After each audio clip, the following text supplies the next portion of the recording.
குறையும் ஜுவாலாமாலினி தேவியின் 80ஆம் ஆண்டு கன்னிப்பொங்கல்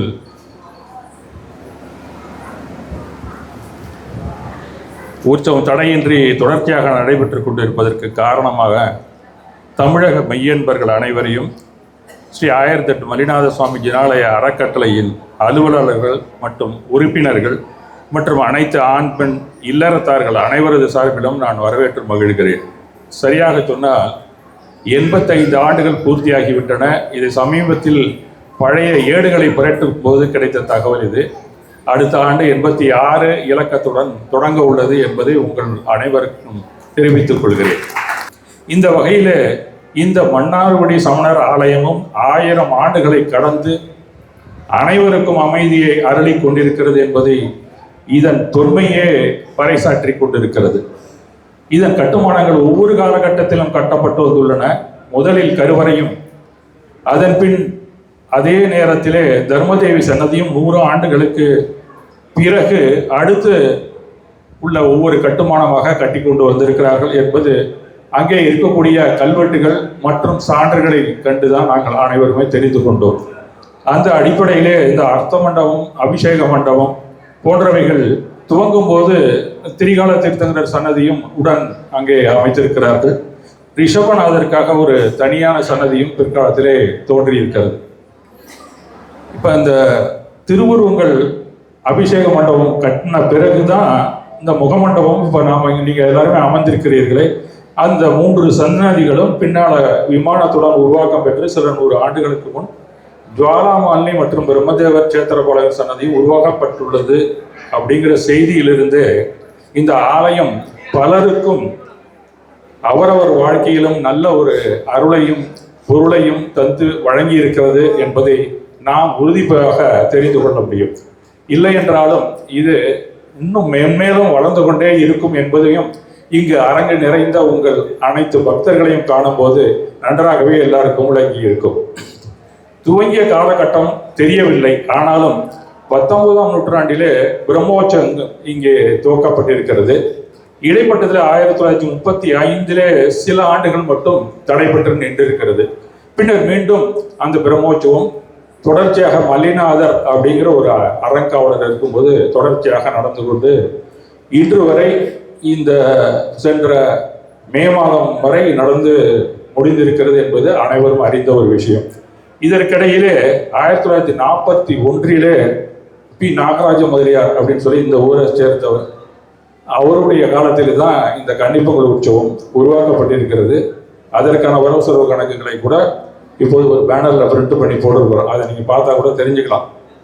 அப்போ நம்ம பார்க்கும்போது 85 ஆண்டுகளாக இந்த கன்னிப்பொங்கல் உற்சவம் தொடர்ச்சியாக தமிழகத்தில் உள்ள அத்தனை பக்தர்கள் பக்த கோடிகளின் அந்த அவர்கள் கொடுக்கக்கூடிய காணிக்கைகளை தொடர்ச்சியாக நடந்து கொண்டிருக்கிறது என்பது பெருமைக்குரிய விஷயமாக இந்த மன்னாருடைய நாங்கள் அனைவருமே தெரிவித்துக் கொள்கிறோம். இந்த தகவலை இப்போது சில ஆண்டுகளுக்கு முன்னால தான் எங்களுக்கெல்லாம் கூட தெரியல. பல ஆண்டுகளாக பரம்பரையாக இன்னும் சொல்லப்போனால் தற்போது வாசித்து சென்ற சங்கர நாராயணனுடைய தாத்தா சண்முகம் பிள்ளை அவர்கள் தான் சில ஆண்டுகள் நின்றதையே தெரிவித்தார்களே எங்களுக்கு. அது கூட எங்களுக்கு முன்னாடி தெரியாது. அதன் பிறகு அவங்க பெரியப்பா இருக்கும்போது தான் எங்கள்கிட்ட சொன்னார், ஒரு 8 வருஷமா இன்னும் இடையில தடையா போச்சுப்பா, அதுக்கப்புறம் தொடர்ந்து நடந்தது. நாங்கள் சின்ன பிள்ளையா இருக்கும்போது எங்கள்கிட்ட சொல்லுவாங்க. அது எல்லாமே நம்ம அதுக்கப்புறம் தொடர்ச்சியாக நடந்து கொண்டிருக்கிறது. மேலும் அந்த குடும்பம் இங்கே பிரதானமாக இருந்த ஆஸ்தான மேலக்காரர்களாக இருந்து கொண்டிருப்பார்கள் என்பதும் நமக்கு சிறப்பான ஒரு விஷயம். இந்த ஜுவாலாமாலினி அப்படிங்கிற ஒரு தெய்வம் இங்கே உருவாக்கப்பட்டிருந்த காலத்திலிருந்து இதனுடைய வளர்ச்சி மென்மேலும் வளர்ந்து கொண்டே தான் இருக்கிறது என்றுதான் நாம் சொல்ல வேண்டும். பலருக்குமே இந்த ஜுவாலாமாலினியை அவருடைய அருளை வேண்டி வரக்கூடியவர்களாக இருக்கிறார்கள். உதாரணமாக சொன்னால், என்னுடைய வங்கி பணியில் இருக்கும்போது பாம்பேலேருந்து ஒரு ஐயங்கர் வந்திருந்தார். ஆச்சரியமான விஷயம் என்னன்னு கேட்டிங்கன்னா, அவர் வந்து ஒரு 10 நாள் என்கிட்ட கேட்டார், இங்கே வந்து ஜுவாலாமாலினி அம்மன் ஒரு கோயில் இருக்காமே, அந்த பார்க்கணும் அப்படின்ட்டு. எங்கள் கோயில் தான் சார் அப்படின்னா. அப்படின்ற ஆச்சரியமாட்ட கேட்டார், எங்கே இருக்குது சார்? இங்கே அழைச்சிட்டு வந்து காமிச்சேன். வந்து பார்த்துட்டு என்கிட்ட சொன்னார், அங்கே ஒரு ஆரோஸ்கோப் பார்த்துருக்காரு அவர் டாக்டருக்கு. இங்கே இருக்கிற இந்த ஜுவாலாமாலினி அப்படின்னு தரிசிச்சிங்கன்னா உங்கள் பொண்ணுக்கு கல்யாணம் ஆகும்னு சொன்னாங்க. உடனே ஒரு வாரத்தில் பாம்பேலேருந்து அவங்களுடைய டாக்டரை அழைச்சிட்டு வந்து இங்கே வந்து பூஜை பண்ணிவிட்டு அர்ச்சனைலாம் பண்ணிட்டு இருந்தார். அப்போ இங்கே இருந்த நம்ம இவர் தான் பண்ணி கொடுத்த மண்டலம் வாத்தியார் இருந்தார். இப்போ பண்ணி அழைச்சிட்டு போய் ஒரே வருஷத்தில் திருமணம் ஆயிடுச்சுன்னு அங்கேருந்து எனக்கு தெரியப்படுத்தியிருந்தார். இது என்னுடைய அனுபவத்தில் தொலைதூரத்தில் இருந்த ஒருத்தர் சொன்ன ஒரு. அப்போ சென்னையில் இருக்கக்கூடியவங்களுக்கெல்லாம் இந்த ஜுவாலாமாலினியை பற்றி நன்றாகவே அறிந்திருக்க வாய்ப்பு உண்டு. பலருடைய வேண்டுதல்களையும் நிறைவேற்றி வருகிறார்கள் என்பதையும் நாம் தெரிந்து கொள்ளலாம். இந்த ஜுவாலாமாலினி வந்து ஜைன மத ஜினர்களின் 24 தீர்த்தங்கரில் 8வது தீர்த்தங்கரான சந்திரபிரபுவின் யட்சினி அப்படின்னு சொல்லுவாங்க. யட்சினா அந்த பாதுகாப்பாக இருக்கக்கூடிய ஒரு தெய்வ அம்சம் தான். 2 தெய்வங்கள் சாசன தேவதைகள் அப்படின்னு சொல்லுவாங்க. அதில் 8வது ஜினருக்கான சாசன தேவதையாக அடையாளம் கட்டுப்பட்டு அவருக்கு இவர்கள் பணிவுரை செய்வதாக அந்த இந்திரனால் செய்யப்பட்ட ஒரு சாசன தேவதை தான் இந்த ஜுவாலாமாலினி அப்படிங்கிறது. நம்ம திகம்பர மரபிலே ஜுவாலாமாலினி அப்படின்னு நம்ம சொல்கிறோம். சுவேதாம்பர்கள் அவர் பிருகுடி அப்படின்னு சொல்கிறாங்க. அவங்களுடைய அந்த சாசன தேவன் அப்படிங்கிறத நாம் சியாமயட்சன் அப்படின்னு சொல்லி நம்ம பாட்டிலெல்லாம் கூட வரும். அவங்க வந்து விஜயயட்சன் அப்படின்னு சொல்கிறாங்க.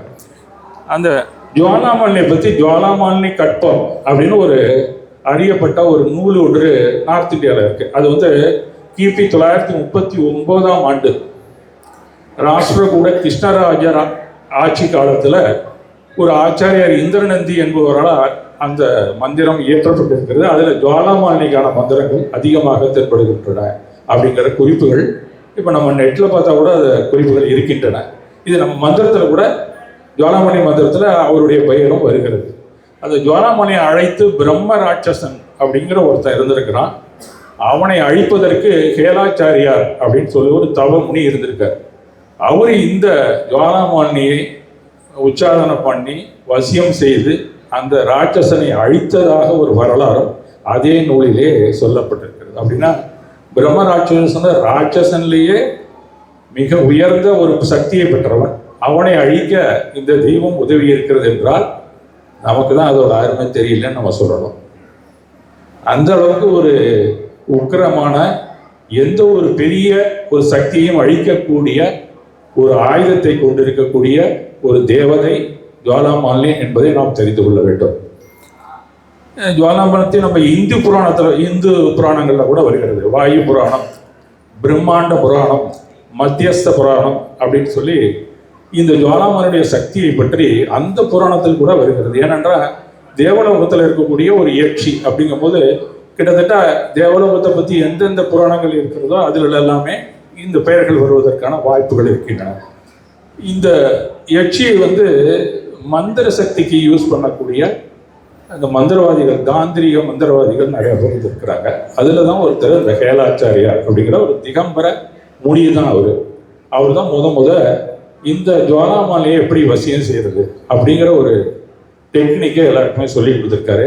அதில் நம்ம ஜைனர்கள் இருந்திருக்கலாம். பிற்காலத்தில் மதம் மாறிய அந்த குலத்தை சேர்ந்தவர்களும் இப்போதுமே அந்த யட்சியை வசியம் செய்து பல தீய சடங்குகளின் மூலமாக என்னென்ன கொடுமைகள் நடக்கின்றன அத்தனை விலக்கி கொண்டு வருகிறார்கள் என்பதும் நீங்கள் பல நூல்களிலே படிக்கலாம். இப்போ இதில் ஹிமாச்சல் பிரதேசில் ஒருத்தர் இருக்கிறார். அவர் வந்து இந்த யட்சியை பற்றி ஒரு பக்கமாக எழுதியிருக்கிறாரு. நீங்கள் அதெல்லாம் வந்து நம்ம இன்டர்நெட்டில் போட்டு பார்த்தீங்கன்னா தெரியும். இந்த ஜுவாலாமாலினி யட்சியினோட வரலாறு நம்ம பல வகையிலும் பலவேறு இடங்களிலிருந்தும் செய்திகள் நமக்கு கிடைத்து கொண்டு இருக்கின்றன. இந்த ஜுவாலாமாலினி யட்சியை வந்து இந்த ஹேலாச்சாரியார் அப்படிங்கிறவர் யார் அப்படின்னு சொல்லி நாம் அதையும் தெரிந்து கொள்வது தானே நல்லது.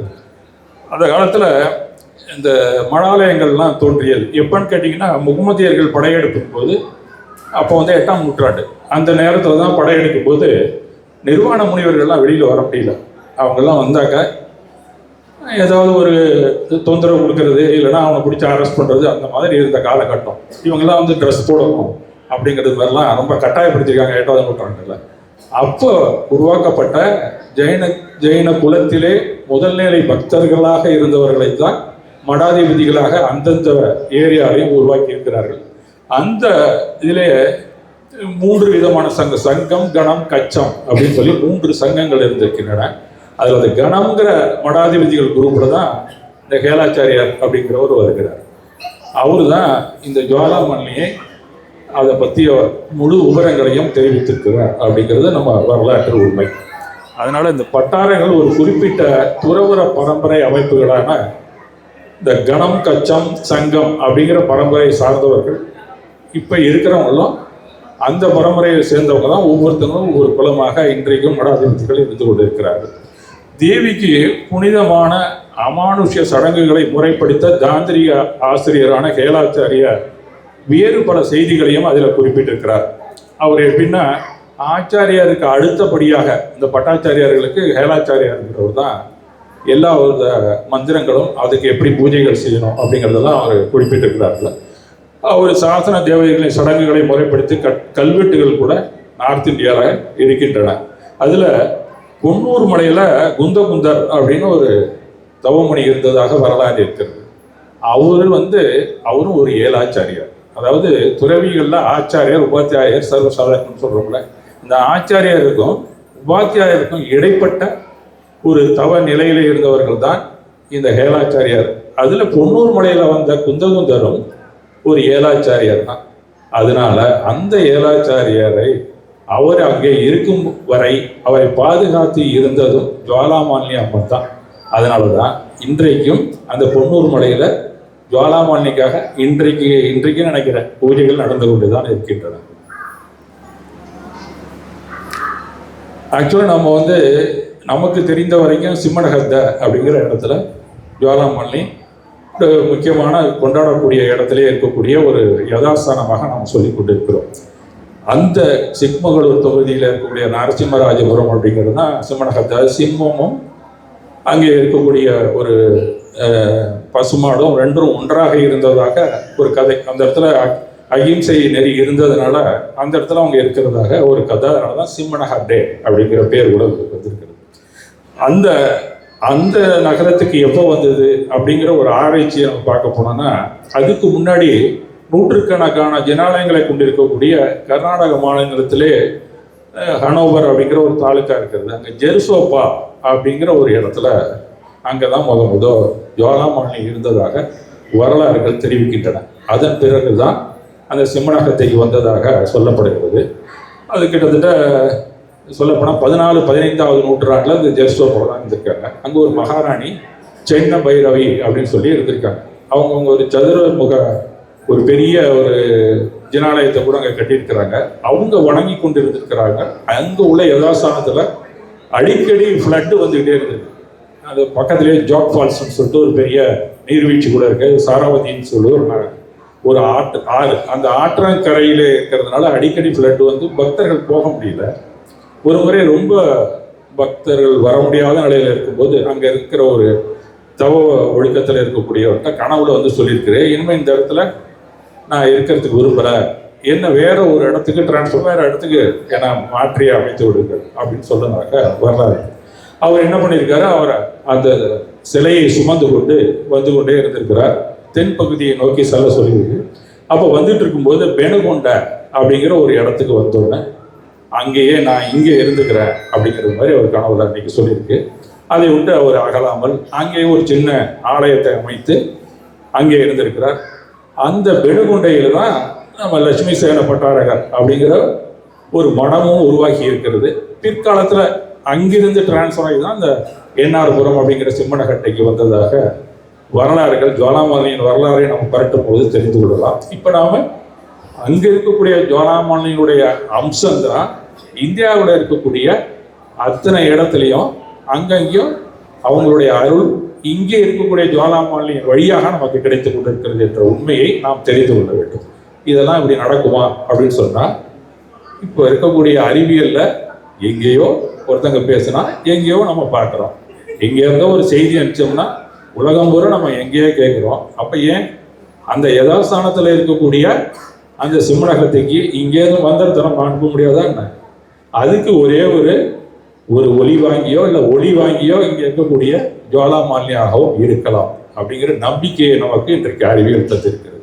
அதனால நாம் இல்லை என்று மறுப்பதற்கு இல்லை. வேண்டுமானால் இதெல்லாம் அறிவியெல்லாம் வர்றதுக்கு முன்னாடி இதெல்லாம் பாசிபிலிட்டி இல்லைங்க அப்படின்னு நம்ம சொல்லிக்கலாம். இனிமே சொல்றதுக்கான வாய்ப்பும் இல்லை.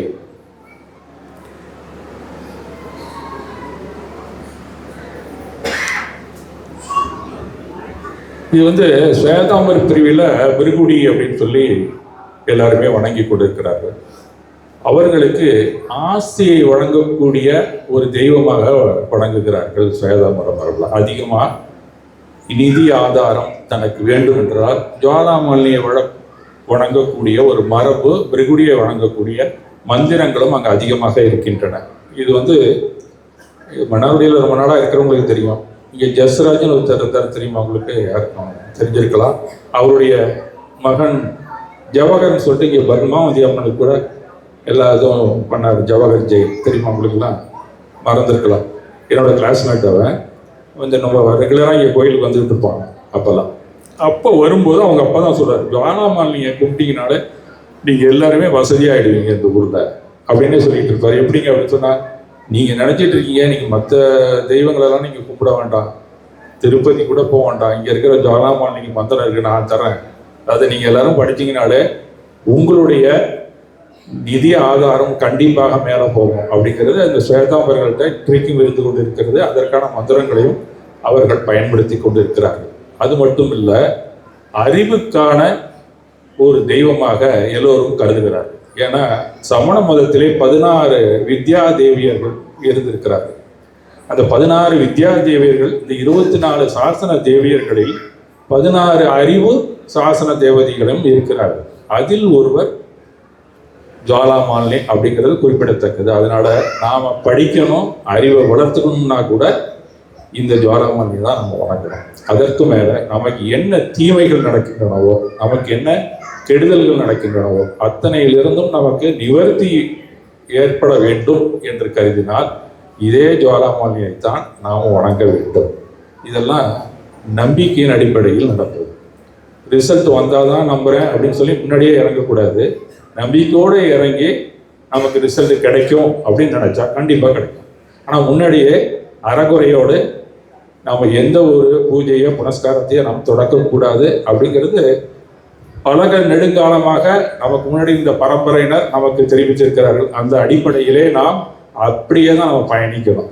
திடீர்னு இன்னைக்கு நம்ம எவ்வளோ தெரிஞ்சு வச்சுருக்கோம், இதெல்லாம் உண்டு இல்லை அப்படிங்கிற ஏரியாவுக்கு போய் அறகுறை சந்தேகத்தோட யாரெல்லாம் ஏதோ கடமைக்கு தேங்காய் உடைத்தான் அதை பண்ணோன்னு இருந்தால் அவங்களுக்கு முழு பலன் கிடைப்பதற்கான வாய்ப்பு இல்லை.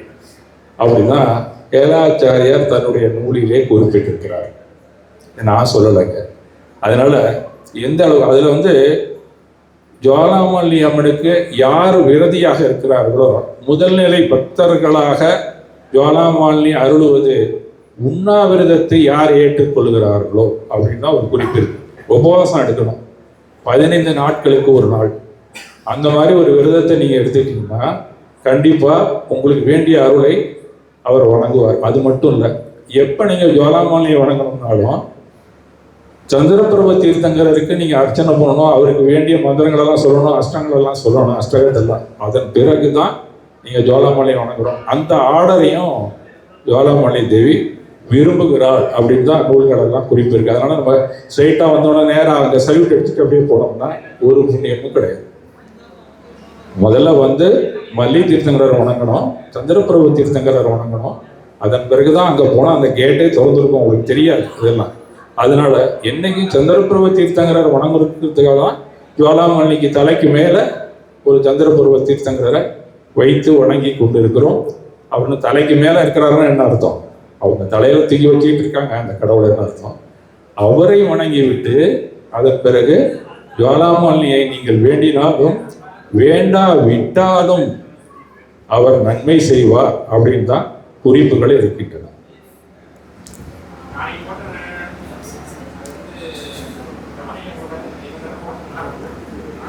இதில் அந்த 8வது தீர்த்தங்கரருக்கு 2 பேர் வராங்க. சியாமன் அப்படின்னு ஒரு யட்சன், அவங்களுடைய இணையராக இருப்பவர் தான் ஜுவாலாமாலினி.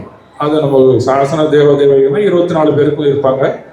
ஒவ்வொரு தீர்த்தங்கரருக்கும் 2 பேர் பணிவிடை செய்வதற்காக தீர்த்தங்கரர் செய்யணும்னு இந்திரன் வந்து கட்டளை எடுக்கிறான். அந்த அடிப்படையில் அவர்கள் மோட்சத்துக்கு போகிற வரைக்கும் அவருக்கு பணிவிடை செய்கிறார்கள்.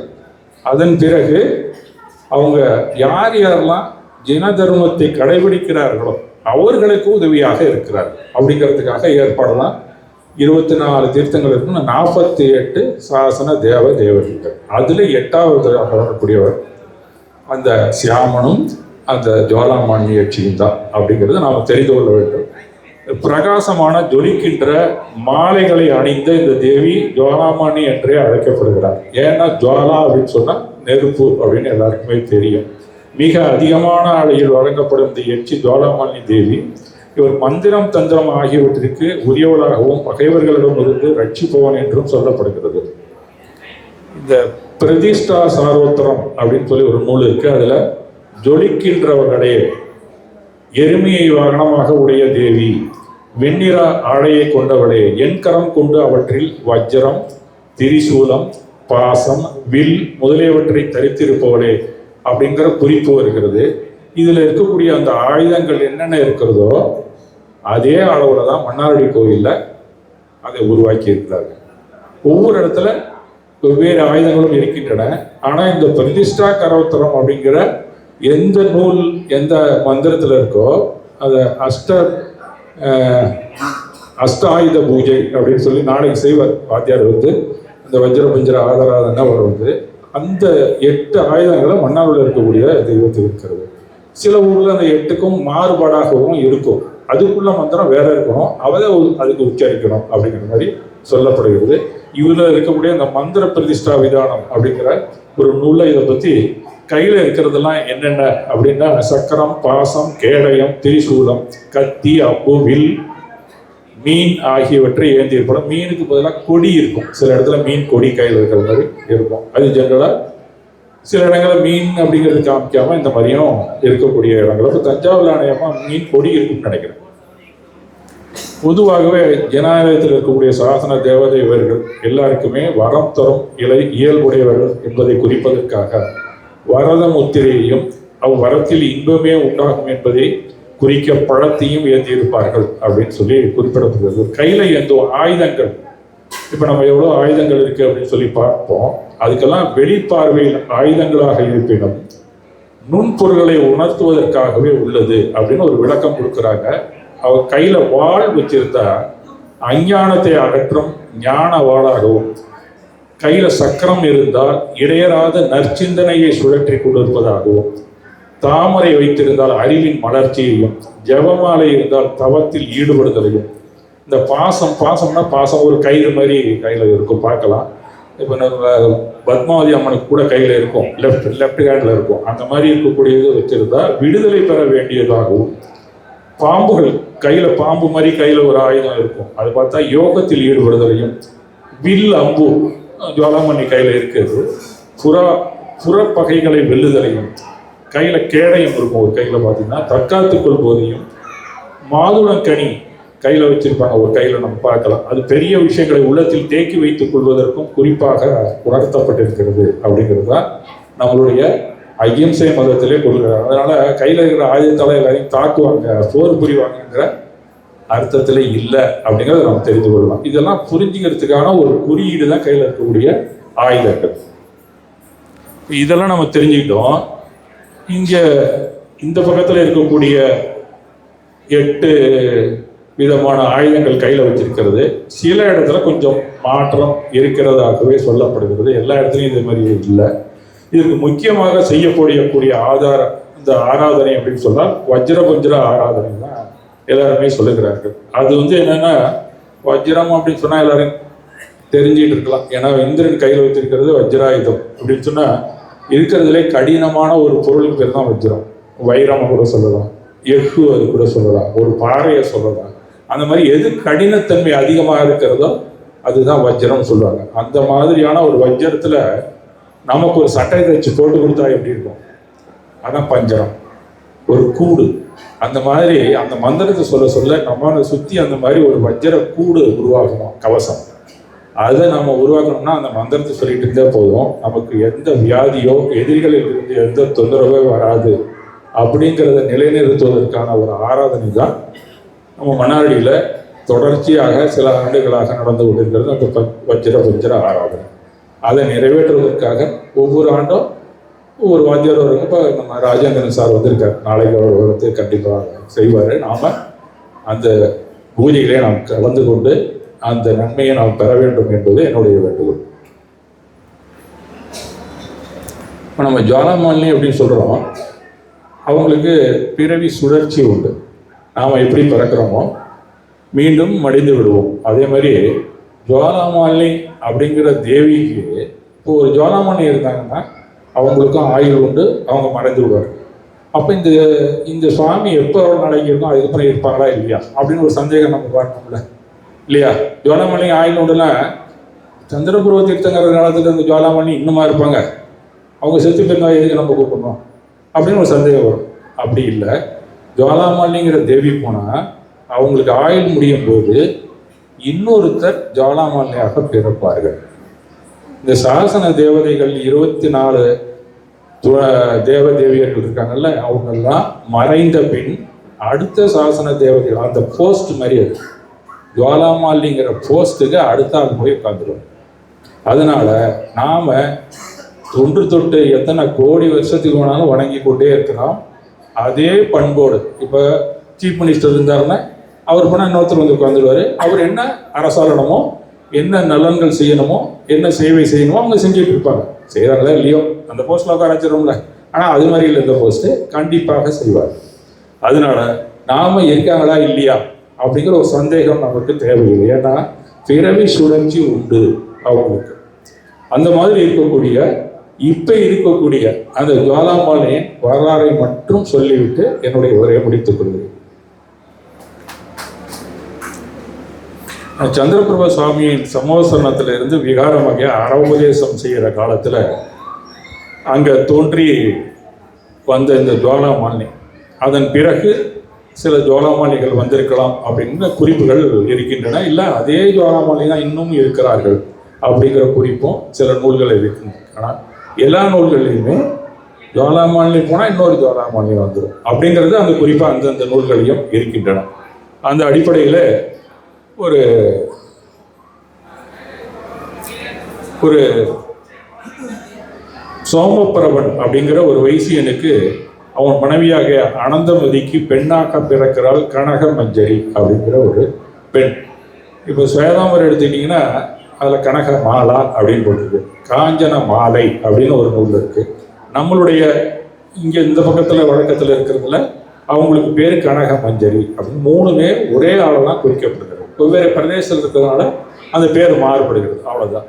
அந்த பெயரில் வளர்ந்து வருகிறார். இவ்வளோ ஒரு சமயம் ஜினாலயம் சென்று பகவானை துதிக்கும் போது தனக்கு சிறந்த கணவன் கிடைப்பான், அதுக்காக நான் என்ன செய்யணும் அப்படின்னு வேண்டிக் கொண்டு இருக்கிறார். அப்போ 1008 செந்தாமரை பூக்களால் அர்ச்சிப்பேட் அப்படின்னு சொல்லி அவள் வேண்டிக் கொள்கிறார். தனக்கு நல்ல வரன் கிடைக்கும் அப்படிங்கிறதுக்காக அவள் என்னப்படியே சில நாட்களில் அந்நாட்டு இளவரசன் புண்டரீகன் அப்படிங்கிற ஒரு இளவரசன் இருக்கிறான், இவளை திருமணம் செய்து கொள்ள சம்மதிக்கிறார். இவங்க 2 பேருக்குமே சுகபோக வாழ்க்கையில திருமணம் நடந்து 2 பேரும் இருந்து கொண்டு இருக்கிறார்கள். அப்போ மறுபடியும் ஒரு தடவை 1008 செந்தாமரை மலர்களால் பகவானை மறுபடியும் அவர் வணங்கி விட்டு சந்தர்ப்ப தீர்த்தங்கிறார். இவங்களுக்கும் பூஜைகளை செய்து கொண்டு இருக்கிறார். ஒரு நாள் என்னன்னு கேட்டிங்கன்னா மிகவும் ஒரு வருத்தத்தோடு இருக்கிறார். என்ன காரணம் அப்படின்னு சொன்னால் தனக்கு அடுத்தது குழந்தைகள் பார்க்கணும். மேலும் தன்னுடைய கணவன் என்ன செய்யறான், அடிக்கடி வேட்டைக்கு போய் கொண்டே இருக்கிறான். அவளுக்கு அதை விரும்பலை. அந்த வேட்டைக்கு சென்றால் பல மிருகங்களை அழித்து கொண்டே இருக்கிறானே அப்படின்னு சொல்லி அதில் இருந்தும் அவன் மீண்டும் வரணும் அப்படின்னு நினச்சி மறுபடியும் அவள் வந்து வேட்டுகிறாள் ஜுவாலாமாலினி. அப்போ அந்த நேரத்தில் அந்த சந்திரபுர தீர்த்தங்கரருக்கு இருக்கக்கூடிய அந்த தேவதை என்ன செய்கிறார், மறுபடியும் ஒரு யட்சியின் மூலமாக அவள் வந்து இவளுக்கு எய்த்தாவே தோன்றுகிறாள். இன்னொரு யட்சி அவளுக்கு பரிவாரமாக ஒரு 100 பேர் தோழியர்களும் இருக்கிறார். அவர்களை பார்க்கிறார் இந்த கனக மஞ்சரி. பார்த்துட்டு உங்கள் யாரோ தேவதை மாதிரி இருக்க அப்படின்னு சொல்லிட்டு அவங்கள்ட்ட போய் கேட்குறாங்க. அவங்க சொல்கிறாங்க, நீ முதல்ல உபவாசம் மாதத்துக்கு 2 நாள் இருக்கணும், வாரம் இருந்தால் ரொம்ப நல்லது. அது இல்லாமல் சில பூஜைகள் செய்யணும் அப்படின்னு சொல்லி சில குறிப்புகள் கொடுக்குறாங்க. அது இப்போ நமக்கு வந்து தொடர்ச்சியாக சில பெண்கள்லாம் கூட இந்த ஆதித்ய வார நோன்பு அப்படின்லாம் இருப்பாங்க. அதெல்லாம் ஜுவாலாமாலினி கதையில் வரக்கூடிய நோன்பு தான். அதெல்லாம் நீங்கள் இருந்துட்டு இருந்தீங்கன்னா உன் புருஷனும் சரியாயிடுவான், உன்னுடைய வாழ்க்கையும் நல்லா இருக்கும் அப்படிங்கிற மாதிரி சொன்னாங்க. இவங்களும் அவங்க சொன்னது மாதிரியே நடந்து கொண்டு இருக்கிறார்கள். இடையிடையிலேயும் கனவுல வந்து நீ இந்த மாதிரிலாம் நடந்துட்டு இருக்க, அடுத்த விரதம் என்ன இருக்கும் அப்படின்னு அந்த அம்மா வந்து அந்த கனவுல வந்து சொல்லிக்கொண்டே இருக்கிறது. நேராக ஒரு தடவை வந்து நீ உனக்கு விரதம்லாம் பூர்த்தி ஆகிடுச்சு அப்படின்னு சொன்னால் ஒரு சந்தோஷத்தில் அது இருந்து மரணத்தை விடுகிறார். மரணம் எய்திய பின் அவருடைய அந்த புண்ணிய பலனாக ஜுவாலாமாலியாக அவதாரம் இருக்கிறார். இதுதான் ஜுவாலாமாலி, இப்போ இருக்கக்கூடிய ஜுவாலாமாலியுடைய கதை. அவங்கள தான் நாம் இப்போ வணங்கி கொண்டிருக்கிறோம். இதனால நம்ம கூஷ்மாடினை எடுத்துக்கிட்டாலும் திருமலையில் இருந்ததாக ஒரு கதை இருக்குது. அதே மாதிரி நீங்கள் உப்புஜம் பத்மாவதி எடுத்துட்டீங்கன்னா அங்கே போனாலும் அந்த பத்மாவதிக்கான ஒரு ஜனதத்தின் கதைகள் வரும், அதெல்லாம் நம்ம படிக்கலாம். அந்த மாதிரி இந்த ஜுவாலாமாலி ஜெயசோப்பலாக இருந்தாலும் இல்லை நம்ம சிம்மனகத்தில் இருந்தாலும் மன்னார்குடியில் இருக்கக்கூடிய ஜுவாலாமாலி இந்த கனகமஞ்சரியாக இருந்து யார் நம்மளை மாதிரி ஒரு மனித உருவத்தில் வாழ்ந்தவர்கள் தான் இன்று சாசன தேவதையாக ப்ரொமோட் ஆகி போயிருக்கிறாங்க அப்படிங்கிற ஒரு விஷயத்தை நாம் தெரிந்து கொண்டு அவங்க என்ன மாதிரி விரதங்கள் இருந்தாங்களோ, எப்படி அந்த தெய்வங்களை வணங்கினார்களோ அதே போல் நம்ம வணங்க வேண்டும். மேலும் இதில் என்ன ஒரு குறிப்பு இருக்குன்னா, ஜுவாலாமாலியாக நீங்கள் போனோம்னா கூட பத்மாவதியும் நீங்கள் வணங்க வேண்டும் அப்படின்னு ஒரு குறிப்பும் இந்த நூல்களே இருக்கிறது.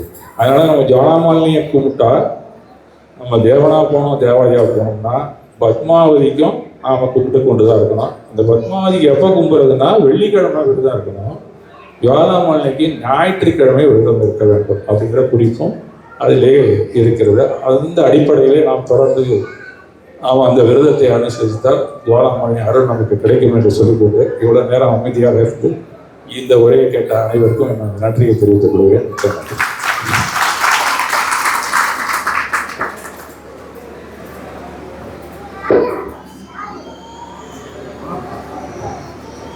நிமிடங்கள் ஒரு முக்கிய செய்தியை மட்டும் உங்களிடம் சொல்லி முடித்துக் கொள்கிறேன்.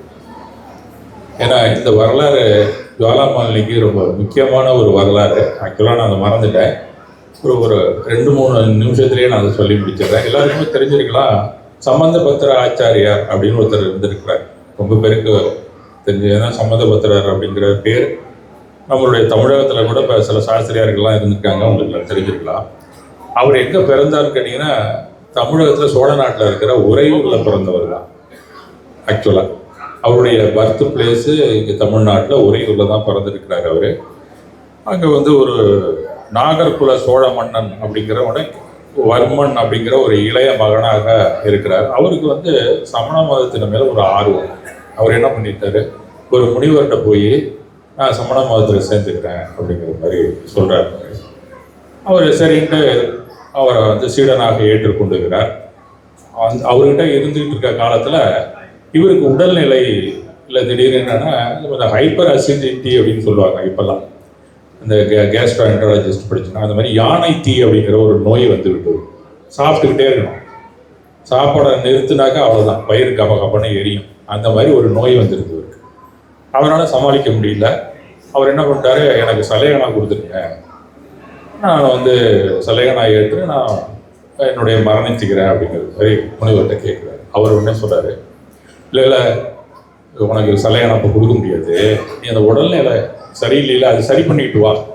அப்படின்னா எப்படி நான் சரி பண்ண முடியும் அப்படின்னு சொன்னால், நீ இது மாதிரி ஒரு ஒரு உபகாரத்தை சொல்லி நீ அந்த மாதிரி செஞ்சீங்கன்னா சரியாயிடும்.